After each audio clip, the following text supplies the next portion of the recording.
So I'm sitting here in my room and I just looked at this picture, which hangs over my bed.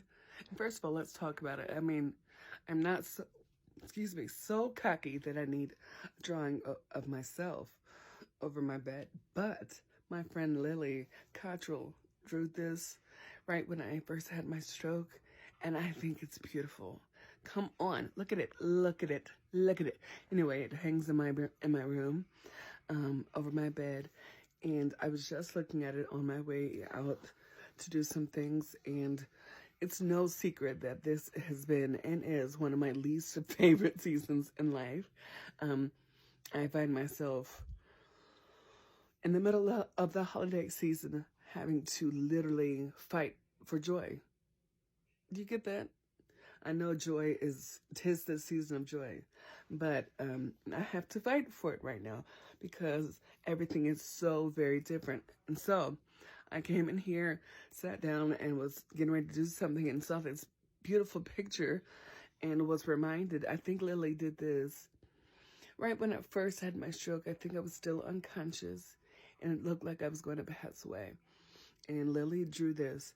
And I don't think there was really much hope to give it to me one day, but God healed me and I made a full recovery, and her sweet family gave it to me, and now it hangs over my bed.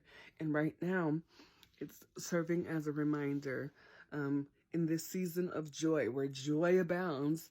I find myself having to be intentional in my search for joy, which is really wild, because everybody is so joyful and triumphant, as they should be.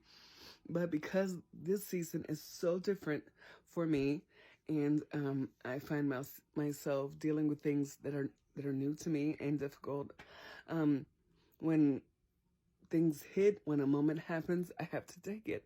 And so I just looked at that beautiful drawing that Lily did, and I was reminded that that I'm thought of, first of all, not just by God, but by his people. And they see me a different way than I see myself.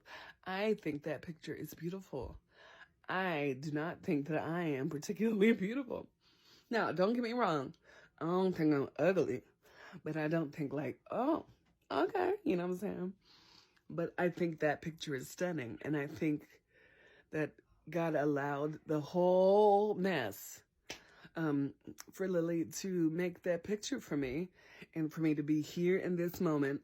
He allowed for me to be here in this moment and see that and remember that even though I'm in the middle of a really hard season, even though things are way different than they've ever been for me in my life, even though that God's people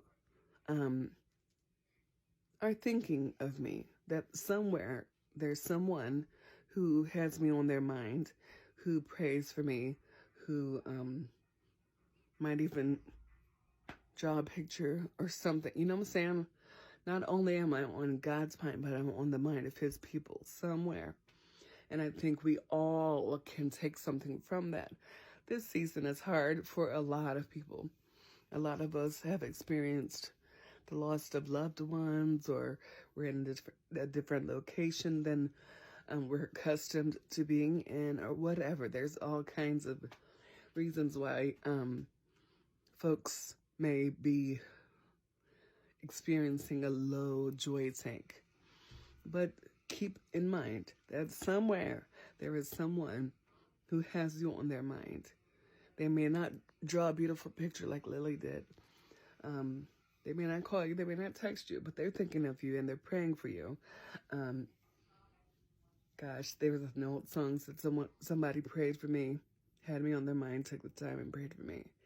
And I'm so glad they prayed. I'm so sorry. It gets really churchy. You gotta shake when you get churchy. I'm so glad they prayed. But it's true. Someone has you on their minds outside of God. Someone here on earth is thinking of you. And you know what? Allow yourself to be in this season. Allow yourself to accept what's different in this season. and search for guidance, pray, and ask God what you should do in this season. Should you be still? Should you even do anything at all? Or should you take this time to focus on certain things? Like, ask God. I don't know what your assignment is. And you might not either. So ask God about it. Anyway, that just popped up and I thought I would share it. So there you go.